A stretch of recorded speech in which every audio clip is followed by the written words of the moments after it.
রোনালদোই আমার ফুটবলের প্রথম আর শেষ ভালোবাসা।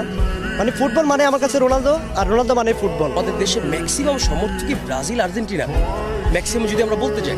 তো রোনালদোর মতো একটা পার্সন বা রোনালদোর মতো একজন খেলোয়াড় যখন নাকি আমাদের মধ্যে একটা মোটিভেশন যোগায় বা ইন্সপায়ার আমাদের করে, যে শুধুমাত্র ওই ব্যক্তিটার কারণে আমরা পর্তুগাল দেশটাকে ভালোভাবে চিনি, ভালোভাবে তার খেলা দেখতে পারি।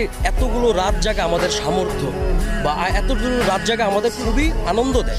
গডকে মেসি রোনালদোর মধ্যে কে গড, এটা তো ভুল করে ফেলছেন। আরে ভুল তো সবাই করে, পাপ হয়েছে, আরে পাপ তো সবার আছে, আমরা সবাই পাপী। যত পাপ হোক, ভুল হোক, অন্যায় হোক, অনুতপ্ত হয়ে তওবা করে ওযু করে জায়নামাজটা বিছিয়ে সেজদা দিয়ে চোখের পানি ছাড়েন। চোখের বেয়ে পড়া পানি আল্লাহর কাছে যে কত প্রিয়। অনুতপ্ত বান্দার চোখের পানির ফোঁটা তার চোখ বেয়ে নাকের ডগা বেয়ে জমিনে ড্রপ করার আগেই আল্লাহর ওই বান্দার সব গুনাহ মাফ করে দেয়। জন্য আপনার পাপ যত বড় হোক, অন্যায় যত বড় হোক, অপরাধ যত বড় হোক, আপনার জুলুম যত বড় হোক, আল্লাহর রহমান নামের দরিয়া তার চাইতেও বড়। ও আমার গুনাহগার বান্দারা শুনো, জুলুম করেছো, ভুল করেছো, অন্যায় করেছো, আল্লাহর রহমত থেকে নিরাশ হয়ো না। আমরা বিশ্বাসীরা কশিন কালে আল্লাহর রহমত থেকে নিরাশ হব না।